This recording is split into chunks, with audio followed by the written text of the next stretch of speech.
Hello everyone, আসসালামু আলাইকুম। প্রিয়সী lifestyle থেকে আমি প্রিয়সী আপনাদেরকে ওয়েলকাম করছি আরও একটি নতুন ব্লগ দেখার জন্য। আশা করছি যে যেখান থেকে দেখছেন সবাই ভালো আছেন, সুস্থ আছেন। আলহামদুলিল্লাহ, আমি অনেক ভালো আছি।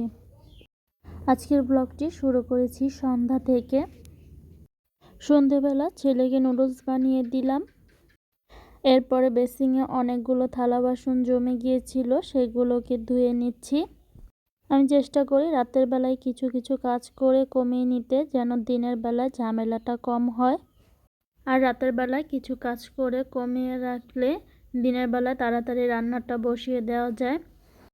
সব মিলিয়ে আমি মনে করি রাতের কাজ রাতে করে গুছিয়ে রাখাই ভালো।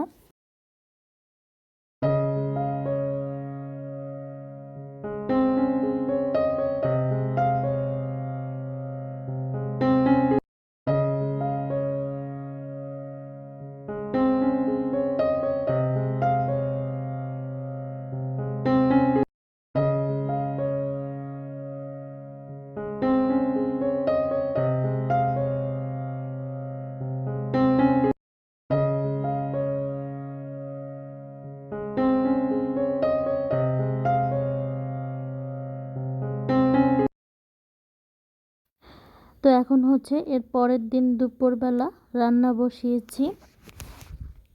আজকে রান্না করব ডাল, সাথে ট্যাংরা মাছ ভুনা আর হচ্ছে ডিম ভুনা। ডিমটা আমার ছেলের জন্য রান্না করা, ও তো কোনো মাছ খায় না, তো ওর জন্য আলাদা করে ডিম ভুনা করতে হচ্ছে। ওকে তো বড় মাছই খাওয়াতে পারি না, আর তো ছোট মাছ একদমই খাবে না। আর আমাদের বাসার সবাই তো মাছ ভেজে রান্না না করলে খাবে না। একমাত্র ইলিশ মাছটাই কষিয়ে রান্না করা হয়, তাছাড়া সব মাছই ভেজে রান্না করতে হয়। আর আমি তো একজন আছি, আলু ছাড়া কোনো তরকারি আমার চলে না। আমি আলুর তরকারি খেতে অনেক বেশি পছন্দ করি। তো আপনাদের কাছে আমার একটা ছোট্ট রিকোয়েস্ট, দেখতে দেখতে যদি ভিডিওর কোনো অংশ একটু হলেও ভালো লেগে যায় তাহলে প্লিজ একটি লাইক দিয়ে ভিডিওটি কন্টিনিউ করবেন। আপনার একটি লাইক আমাকে আরও একটি নতুন ভিডিও বানাতে উৎসাহ দিবে। আর সাবস্ক্রাইব করে চ্যানেলটির পাশে থাকবেন। তো আজকে বাহিরে এত বৃষ্টি হচ্ছিল যে বৃষ্টি দেখে ঘুমাতে ইচ্ছে করছিল, রান্না করতে ইচ্ছেই করছিল না।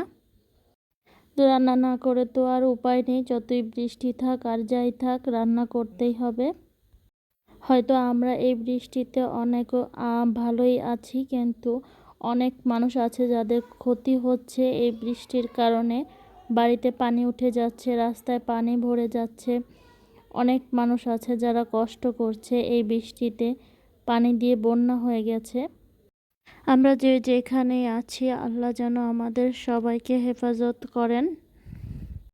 একমাত্র আল্লাহই পারবে আমাদেরকে এই সব প্রাকৃতিক দুর্যোগ থেকে মুক্তি দিতে। সবার জন্য মন থেকে দোয়া রইল।